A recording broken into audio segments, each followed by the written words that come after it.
తాకట్లో ఉన్న బంగారాన్ని విడిపించి ఆ రోజున మార్కెట్ ధర కట్టి మిగిలిన డబ్బును మీకు అందిస్తుంది కొమ్మూరి గోల్డ్. నమస్కారం, మీరు చూస్తుంది ఐ డ్రీమ్. నేను మీ కీర్తి. 18వ తారీఖు బుధవారం అమావాస్య వస్తుంది. మరి 19 తారీఖా 20 తారీఖా ఉగాది ఎప్పుడు జరుపుకోవాలి? దేవుడి గది కానీ ఇల్లును కానీ ఎప్పుడు శుభ్రపరచుకోవాలి? మరి బుధవారం అమావాస్య వస్తుంది కదా, ఏదైతే సరైన రోజు. అట్లాగే తెలుగువారి సంవత్సరాది ఉగాది కాబట్టి ఆ రోజు మన గృహంలోకి తీసుకురావాల్సినవి, తీసుకురాకూడని సామాగ్రి అంటూ ఏమైనా ఉన్నాయా?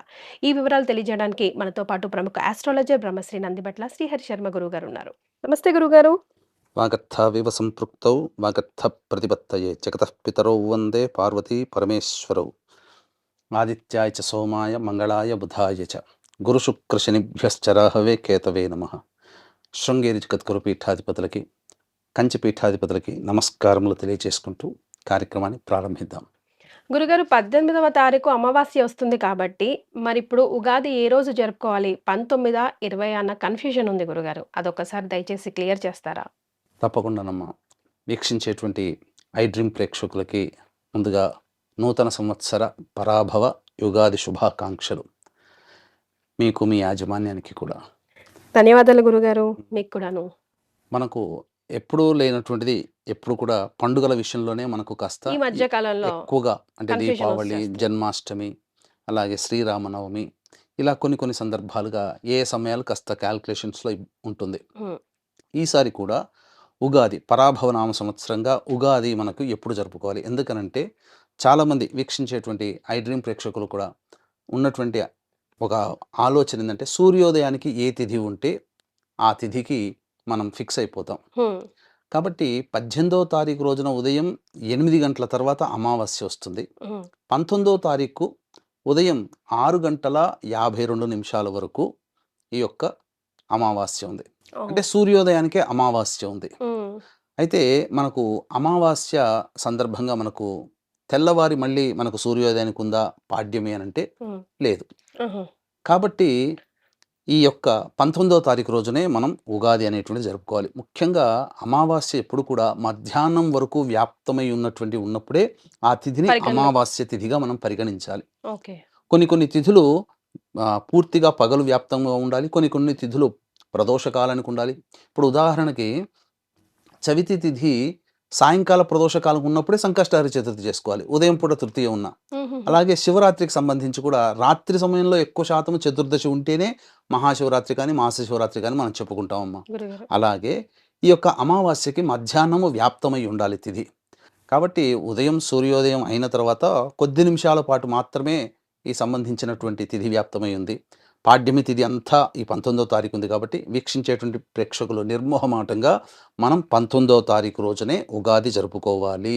20వ తారీఖు అనేటువంటిది మనకు నిర్ణయము కాదు. 19 అందరూ కూడా ఉగాది జరుపుకోవాలమ్మా. రైట్. గురుగారు, మరి పర్టికులర్ టైం అంటూ పూజకి సంబంధించి ఏదైనా ఉందా? అట్లాగే ఇప్పుడు 18వ తారీఖు అమావాస్య వచ్చేస్తుంది కాబట్టి మరి ఎప్పుడు ఇంటిని కానీ, ఏమన్నా దేవుడి గదిని కానీ, అమ్మవారి దేవాలయంలో ఉన్న చిత్రపటాలు కానీ క్లీన్ చేసుకునే అవకాశం ఉంటుంది? ఎప్పుడు శుభ్రపరచుకోవాలి? మనకు ధర్మ నిర్ణయం ప్రకారము ఇంట్లో ఉన్నటువంటి దేవతా చిత్రపటములు కానీ, అలాగే ఇల్లు ఎప్పుడు పండగ సందర్భంగా ఎప్పుడు శుభ్రపరచుకోవాలి. వారములు కొన్ని చెప్పబడ్డాయి. మంగళవారము, శనివారము నిషేధము, ఆదివారము మధ్యస్థము, హ్మ్. సోమవారము పర్వాలేదు, బుధ గురు శుక్రవారాలు ప్రశస్తం అని చెప్పబడి ఉంది. అయితే మనకు 19 గురువారం అవ్వడము, 18వ తారీఖు రోజున 8 గంటల తర్వాత, ఉదయం 8 గంటల తర్వాత అమావాస్య తిథి ప్రారంభం. అమావాస్య నాడు మనం ఇంటి పూజా సంబంధమైనటువంటి వాటికి మనం నిర్ణయం చేయకూడదు. ఎందుకంటే అమావాస్య తిథి ప్రత్యేకంగా పితృదేవతా కార్యక్రమానికి సంబంధించినటువంటిది. హ్మ్. కాబట్టి ముందుకు ఇంకా తర్వాత 17వ తారీఖు చేద్దామా అంటే చతుర్దశి ఉంటుంది, పైగా మంగళవారం కూడా ఉంటుంది. హ్మ్. మంగళవారం నాడు సాధ్యం కాదు. కాబట్టి సోమవారం రోజున ద్వాదశి తిథి ఉదయం 8 చిల్లర ముహూర్తానికి వెళ్ళిపోతుంది. కాబట్టి త్రయోదశి తిథి ఉంటుంది. కాబట్టి గురుగారు. ఆ సోమవారం రోజున ఇల్లంతా కూడాను చక్కగా ఎటువంటి బూజులు అనేటివి లేకుండా మొత్తం అన్ని గదులలో చక్కగా శుభ్రపరచుకోవాలి. హ్మ్. పూజా మందిరంలో కూడా శుభ్రపరచుకోవాలి. హ్మ్. ఇక చెప్పాలి అని అంటే పూజా సంబంధమైనటువంటి వాడబడే వస్తువులు ఏవైతే ఉంటాయో అవన్నీ కూడా సోమవారం రోజునే మనం శుభ్రపరచుకోవాలమ్మా. చిత్రపటాలు అన్నీ క్లీన్ చేసుకోవడము, హ్మ్. గంధం అలంకరణ చేసుకోవడం కానీ చేసుకోవచ్చు. హ్మ్. ఇక ఈ సందర్భంగా సోమవారం రోజునే ప్రశస్తమని చెప్పవచ్చు. గురుగారు. ఇక ఇది కుదరని వాళ్ళు సోమవారం నాడు మేము మర్చిపోయాము, ఇది లేటుగా చూసాం వీడియో, అరే మంగళవారం నాడు చూసాం, హ్మ్. కానీ మాకు సోమవారం తెలిస్తే బాగుండేది చేసుకున్నాం కదా అని కూడా చాలామంది ఆలోచిస్తారు. అవునండి గురుగారు. అటువంటి వాళ్ళు ఏంటంటే ఉగాది రోజున ఉదయం 6:52 అయిపోతుంది కాబట్టి 6:52 7 గంటలకి ఆ విధంగా మళ్ళీ శుభ్రపరచుకోవచ్చు. 7-8 లోపల ఉన్నటువంటి అన్నీ కూడా శుభ్రపరచుకోవచ్చు. కానీ పూజా మందిరాన్ని శుభ్రపరచుకోవాలి అంటే ఖచ్చితంగా స్నానం ఆచరించి మాత్రమే పూజా మందిరాన్ని శుభ్రపరచుకోవాలి. హ్మ్.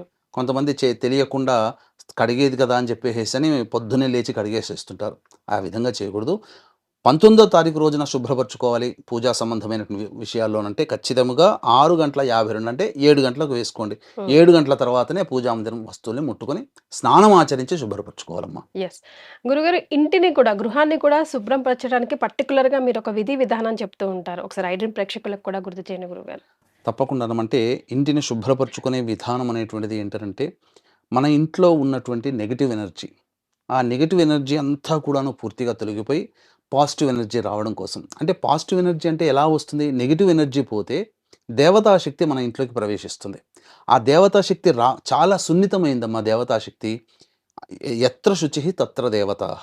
ఎక్కడ శుచి శుభ్రత ఉంటుందో అక్కడ దేవతలు మనం పిలవకున్నా ఆర్ద్రమైనటువంటి హృదయం ఒక్కసారి పిలిస్తే వస్తారు. గురుగారు. కాబట్టి ఇక్కడ ఈ యొక్క ఉగాది సందర్భంగా మనం ఇంటిని శుభ్రపరచుకునే విధానం అనేటువంటిది మనం ముందుగానే సోమవారం రోజున ఇల్లంతా శుభ్రపరచుకోవాలని చెప్పాం కదా. హ్మ్. ఇక ఉదయాన్నే లేచి కాలకృత్యాదులు 19వ తారీఖు లేచి కాలకృత్యాదులన్నీ తీర్చుకొని ఇంటికి మాత్రము శుభ్రపరచుకునే పూజా మందిరం శుభ్రపరచుకునే విధానాన్ని మనం చెప్పిన విధంగా చేసుకోవచ్చు. ఎలా అంటే ప్రధానంగా ఆ రోజున ఇల్లంతా కూడాను కడుక్కోవాలమ్మా హ్మ్. మంచిగా చక్కగా. హ్మ్. కడిగిన తర్వాత ఈ రోజుల్లో కొందరి ఇళ్లల్లో కడుక్కునే విధానం లేదు కదా గురుగారు. తుడుచుకోవడమేగా. ఇప్పుడున్నటువంటి విధానం తుడుచుకోవచ్చు. పూర్వకాలంలో అంటే అన్నీ ప్రతి గడప గడపకి రంధ్రాలు ఉండేటివి కాబట్టి ఆ మరి. విధంగా చేసుకునేవాళ్ళు. హ్మ్. కడుక్కొని తర్వాతనే చేసుకోవచ్చు. లేదా శుభ్రమైన కొత్త మంచి వస్తువుతో ఇల్లంతా కూడాను శుభ్రపరచుకోవాలి. ఫస్ట్ మంచినీటితో వేసుకొని. తదనంతరం మనం ఏదైతే మళ్ళీ రెండవసారి మాఫ్ అనేది పెడతాం కదా! హ్మ్. ఆ సమయంలో ఒక వస్త్రాన్ని తీసుకొని అందులో ముఖ్యంగా ఒక మంచి నీటిలో హ్మ్. ఆ నీటిలో పసుపు, గళ్ళ ఉప్పు, హ్మ్. అలాగే ఈ సంబంధించినటువంటి యాలకులు, హ్మ్. కుంకుమ పువ్వు, హ్మ్. పచ్చకర్పూరము ఇవన్నీ కూడాను వేసి గో అర్కము అంటే ఆవు పంచకం, అలాగే గంగా నీళ్ళు వీలైతే అవన్నీ వేసి చక్కగా కలియబెట్టి తదనంతరం ఇల్లంతా కూడా శుభ్రపరచుకోవాలి. బట్టతో మంచిగా పూర్తిగా శ్రమతోనైనా పర్వాలేదు చక్కగా చూసుకోవాలి. అలాగే పూజా మందిరం అంతా కూడా శుభ్రపరచుకోవాలి. గురుగారు. తదనంతరం ఏం చేయాలి? ఉగాది రోజున కూడా ఇదే నీటితో మనం శుభ్రపరచుకోవాలి. హ్మ్. ఇట్లాగే. తదనంతరం ఏందనంటే మనకు పూజా స్టోర్‌లో మైషాచి, హ్మ్. గుగ్గిలము, సాంబ్రాణి ఈ హ్మ్. 3 దొరుకుతాయమ్మ. హ్మ్. తలా 50 గ్రాములు తెచ్చుకున్న, తలా 20 గ్రాములు తెచ్చుకున్న అవన్నీ వేసి ఒకదాని తర్వాత ఒకటి లేదా అన్నీ కలిపైనా కానీ మనం ధూపం వేయవచ్చు. హ్మ్. ఈ ధూపం గనక వేస్తే ఏమవుతుందనంటే మొత్తం ఇంట్లో ఉన్నటువంటి నెగెటివ్ ఎనర్జీ అంతా పోతుంది. గురుగారు. అందుకని మీరు గమనించుకుంటే అమ్మవారికి ఇష్టమైనటువంటి కొన్ని ప్రత్యేకమైనటువంటి చండీ హోమాలు కానీ విధి విధానాల్లో చేసేటప్పుడు ఈ 3 ఎక్కువగా అమ్మవారికి చండీ అధ్యాయంలో ఈ 12, 13 అధ్యాయాలు ఇది ఎక్కువగా వాడతారు. హ్మ్. వేసినప్పుడు అమ్మవారు చాలా సంతృప్తి. హ్మ్. కాబట్టి ఇలా ఇల్లంతా కూడాను దేవతా శక్తి నిలయమవుతుంది. ప్రశాంతంగా. తద్వారా అప్పుడు మనం చేసుకునే పూజ కానీ అన్నీ కూడా మనకు ఉపయోగపడతాయి. ఈ లోపల ఉన్నటువంటి ఆహ్, పూజా వస్తువులు మనకు దీపపు కుందులు కానీ, గంట, హారతిచ్చేది, దేవతా చిత్రపటాలని పెట్టేటువంటి దేవతా ప్రతిమలు పెట్టే ప్లేట్లు కానీ, ఇలా ఏవైనా కానీ అన్ని విధంగా ఆ విధంగా మనం శుభ్రపరచుకోవచ్చమ్మా. హ్మ్. గురుగారు అంటే ఇటు ఇరు తెలుగు రాష్ట్రాల్లో అటు డిఫరెంట్‌గా చేస్తూ ఉంటారు. ఉగాది పచ్చడికి సంబంధించి గాని, విధి విధానంలో కూడా డిఫరెంట్‌గా ఉంటది. పర్టిక్యులర్‌గా ఉగాది రోజు మనం ఇది చేయాలి, ఇలా చేయాలి అంటే పంచాంగ శ్రవణం వింటూ ఉంటాం గదా గురుగారు. అట్లా కాకుండా ఏదైనా ఉందా? లేదంటే ఎవరి ఆచరణ ఎవరి ఫ్యామిలీ రిచువల్ వాళ్ళు ఫాలో అవ్వాలా? ఇక్కడ ఉగాది రోజున ఎటువంటి విధి విధానాలు పాటించాలో తెలియజేస్తానమ్మా. వీక్షించేటువంటి ప్రేక్షకులు కూడా గమనించాల్సినటువంటిది ఈ యొక్క సంబంధించినటువంటి చైత్ర పౌర్ణమి, అలాగే ఈ అన్ని అత్యంత శుభ ఫలితాలను ఇచ్చేటువంటి నక్షత్రాల్లో ఒకటైనటువంటి హస్తా నక్షత్రం. అటువంటి హస్తా నక్షత్రం ఉన్నటువంటి రోజున ఈ సంవత్సరం అంతా కూడా నవగ్రహాల యొక్క ఏ వ్యక్తికైనా నవగ్రహాల యొక్క అనుగ్రహం ఉంటేనే అన్ని రకాలుగా మంచి సౌభాగ్యము, అన్ని రకాలుగా కోరికలు నెరవేరుతాయి. రెజల్యూషన్స్ అన్నీ కూడా తీర్చుకోగలుగుతారు. కాబట్టి ఈ మంచి జరగాలన్నా, చెడు జరగాలన్నా, మంచి పెరిగి చెడు తగ్గాలన్నా నవగ్రహాల యొక్క అనుగ్రహం కావాలి. ఇట్టి నవగ్రహాల యొక్క అనుగ్రహం కోసం మన పీఠం ఆధ్వర్యంలో సాయంకాలం 6 గంటలకి సర్వదోష నివారణ పూజల హోమాలలో భాగంగా నవగ్రహ పాశుపత హోమం, ఆరోగ్యం కోసం మృత్యుంజయ హోమం, అలాగే సర్వకార్య జయసిద్ధికి సుదర్శన హోమము, అలాగే రుద్ర హోమము, మరియు ఉద్యోగ ప్రాప్తి, వివాహ ప్రాప్తి, దాంపత్య అనుకూలత, ఆర్థికాభివృద్ధి, వ్యాపారాభివృద్ధి కోసం లక్ష్మీ మూలమంత్ర సంపుటిత లక్ష్మీ సూక్త హోమాన్ని జరిపించి శక్తిపాతం చేసినటువంటి కరుంగలి మాల ఇవ్వడం జరుగుతుంది. అవకాశం ఉన్నటువంటి వాళ్ళు ఏప్రిల్ 1వ తారీఖు మధ్యాహ్నం 3 గంటల లోపల ఈ కార్యక్రమంలో మీ గోత్రనామాలు నమోదు చేసుకోవచ్చు. ఇక ఈ సంబంధించినటువంటి ఉగాది రోజున తప్పకుండా చేయాల్సినటువంటిది గురుగారు. మనిషి అన్నటువంటి ఎందుకంటే సంవత్సరం ప్రారంభమవుతుంది. ఈ సంవత్సరం అంతా కూడా దేవతానుగ్రహం ప్రతి వ్యక్తికి కలగాలి. అట్లాగే మనం గనక చూసుకున్నట్లయితే గోచార రీత్యా గురువు ప్రతి రాశికి కూడాను యోగాన్ని ఇచ్చే సందర్భాలు ఉన్నాయి. కాబట్టి అదృష్టం అనేటువంటిది 12 రాశుల వారికి ఈ సంవత్సరం చాలా చక్కగానే ఉంటుంది.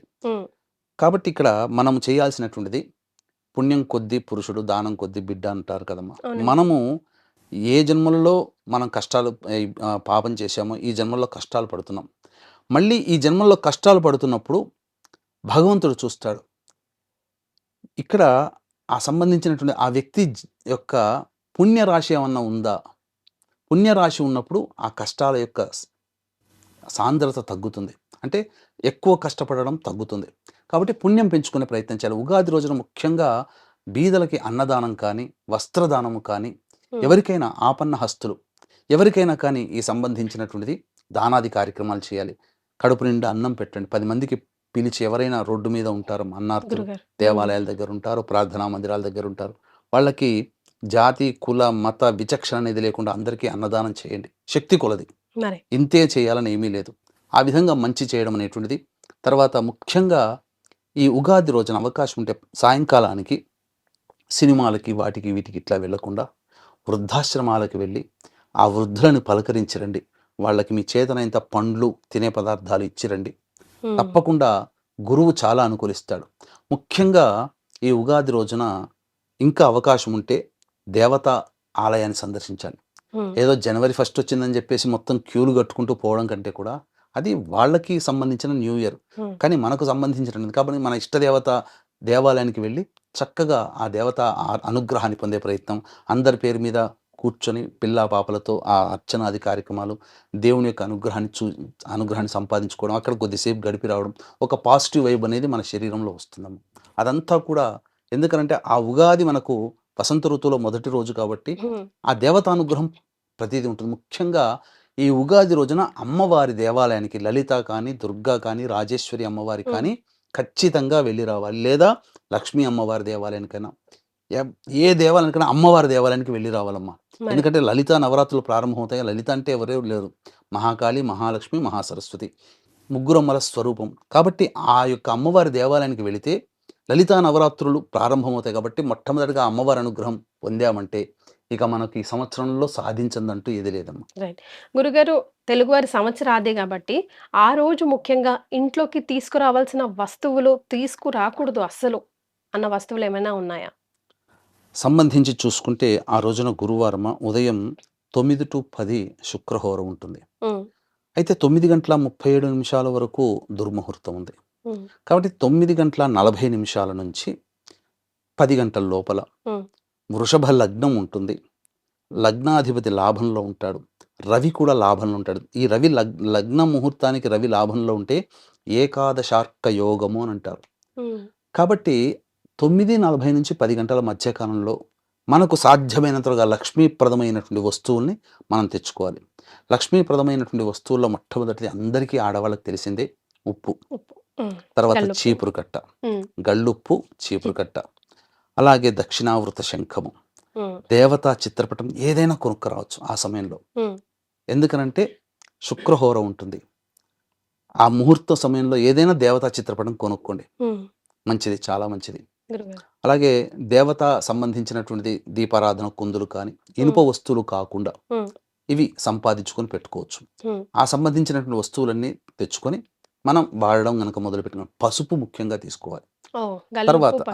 తర్వాత 11 గంటల 24 నిమిషాల వరకు కూడాను మనకేంటనంటే దుర్ముహూర్తం ఉంది ఈ సంబంధించినటువంటిది. 9 గంటల 37 నిమిషాల వరకేమో మేషలగ్నం ఉంటుంది. కాబట్టి ఆ తదనంతరం మనకు 11 గంటల 12 లేదా 20 నిమిషాల వరకు దుర్ముహూర్తం ఉంది. ఆ దుర్ముహూర్తం దాటిన తర్వాత మిథున లగ్నం వస్తుంది. 12:15 వరకు కూడా ఉంటుంది. ఆ 1 గంట సమయంలో కూడా ఈ చెప్పినటువంటి వస్తువుల్ని తీసుకురావచ్చమ్మా. రైట్. అస్సలు తీసుకురాకూడదు, రాకూడదు అన్న వస్తువులు కూడా ఏమైనా ఉన్నాయా గురుగారు? అంటే దీపారాధనకి సంబంధించి అందరూ తైలము తీసుకొని వస్తారు. హ్మ్. తైలం ఉగాది రోజున తైలం తీసుకురాకూడదు. ఓహ్! నల్లటి వస్తువులు తీసుకురాకూడదు. హ్మ్. అలాగే ఇనుప వస్తువులు, పింగాణి పాత్రలు, సీసము. హ్మ్. ఇప్పుడు చాలామంది ఏంటంటే ఆడవాళ్ళు ఎక్కువగా వాడుకునేటువంటి వస్తువుల్లో క్లిప్పులు ఇవన్నిట్లో ఈ సంబంధించినటువంటిది ప్లాస్టిక్ ఉంటుంది. ఇనుప వస్తువులు దాగి ఉంటాయి. హ్మ్. పింగాణి వస్తువులు అటువంటివి ఏవి తీసుకురాకూడదమ్మా. హ్మ్. ఇట్లాంటి వస్తువులు తీసుకురాకుండా చక్కగా దేవతా సంబంధమైనటువంటి వస్తువుల్ని తీసుకొని వచ్చి మంగళప్రదంగా ఆ రోజున గనక ఉంటే ప్రశాంతంగా ఉండాలి. ఆ రోజు ఎంత వీలైతే కుటుంబ సభ్యులతో మమేకమై చక్కగా ఖచ్చితంగా మీరు సంబంధించినటువంటిది ఏకాదశార్క యోగం ఉన్నటువంటి సమయములో ఉగాది పచ్చడి అనేటువంటిది భుజిస్తే హ్మ్. అది దేవతా నవగ్రహాల యొక్క అనుగ్రహం ఆ సమయంలో. అందుకనే ఉగాది రోజున ఎందుకు షడ్రుచులని మనం భుజించాలి. హ్మ్. ఈ షడ్రుచుల వల్ల ఏమవుతుంది? మన దేహము, మన సైన్స్ దాగి ఉన్నటువంటిది ఏంటంటేనమ్మా, వాత, పిత్త, కఫ దోషాలు. మనకు అనేక రోగాలు మనం కరెక్ట్‌గా ఈ 6 రుచుల్ని తీసుకోలేకపోవడం వల్లనే. ఏదైనా ఒక రుచిని ఇష్టపడ్డామనుకోండి, ఏమవుతుంది? మొత్తము తీపిని బాగా ఇష్టపడితే షుగరొస్తది. హ్మ్. కారాన్ని బాగా ఇష్టపడితే మొత్తం బీపీ. బీపీ అవన్నీ పెరుగుతాయి. నరాల వ్యవస్థ దెబ్బతింటుంది. అందుకని షడ్రుచుల్ని తింటే ఆరోగ్యంగా ఉంటాం. అందుకనే ఉగాది రోజున షడ్రుచుల సేవనం. హ్మ్. కుసుమనింబ భక్షణం అని చెప్పేసేసని పెట్టినటువంటి కారణం అది. కాబట్టి ఆ విధంగా మనం ఆ యొక్క 9:40 నుంచి 10 గంటల లోపల గనక ఉదయం. అంటే ఉదయం వీలైతేనే హ్మ్. ఇదే నియమంగా మనం చెప్పినట్టు ఆ సమయానికే స్నానం చేయండి అని అంటే 40 మందిని కోల్పోయాం. మరి. అలా కాకుండా మనకు అవకాశం ఉంటే ఉదయం లోపల మనం 7 గంటల నుంచి మనం ప్రయత్నం చేస్తే ఇంట్లో ఉగాది పచ్చడి మనం ప్రిపేర్ చేసుకోవచ్చు. హ్మ్. దేవతా పూజ ఇంట్లో అంతా చేసుకొని చక్కగా ఆ సమయంలో 9:40 నుంచి 10 గంటల మధ్య కాలంలో శుక్రహోర ఉంటుంది. లగ్నానికి అష్టమ శుద్ధి ఉంటుంది. స్థిర లగ్నము. హుహు. ఆ దేవదేవుణ్ణి స్మరించుకుంటూ ఆరోగ్యంగా ఉండాలని చెప్పి అందరూ గనక ఆ సమయంలో గనక తీసుకుంటే చాలా మంచిది. లేకపోతే 11:15 నుంచి 12 లోపల లగ్నంలో గురువు ఉంటాడు. అష్టమ శుద్ధి ఉంటుంది. అది కూడా చాలా మంచిదే. ఆ సమయంలోనైనా కానీ మిథున లగ్నంలోనైనా చేయొచ్చు.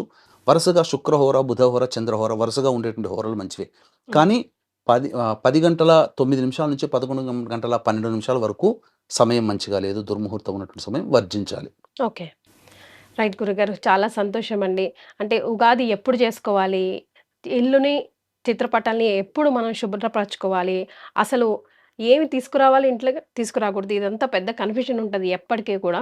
అన్ని విషయాలకి సరైన సమాధానం తెలియజేశారు. తప్పకుండానమ్మా. ఈ విషయాన్ని చెప్పినటువంటి వీడియోని మళ్ళీ 1కి 2 సార్లు మళ్ళీ చూసుకొనైనా కానీ, ఆ సమయాలు మీరు చక్కగా పొందుపరుచుకొని, ఆ విధంగా మీరు చేసుకోండి. ఇంట్లో దేవతా శక్తి మీ ఇంట్లో ఉంటుంది. ఈ సంవత్సరమంతా నవగ్రహాల యొక్క అనుగ్రహం కావడం కోసం ఏప్రిల్ 1వ తారీఖు రోజున మన పీఠం ఆధ్వర్యంలో జరిగే సర్వదోష నివారణ పూజల హోమాల్లో అవకాశం ఉంటేనే నమోదు చేసుకోండి. తప్పకుండా మీకు మంచి జరుగుతుంది. సర్వం శ్రీ ఉమామహేశ్వర పరబ్రహ్మార్పణమస్తు. నమస్కారం గురుగారు.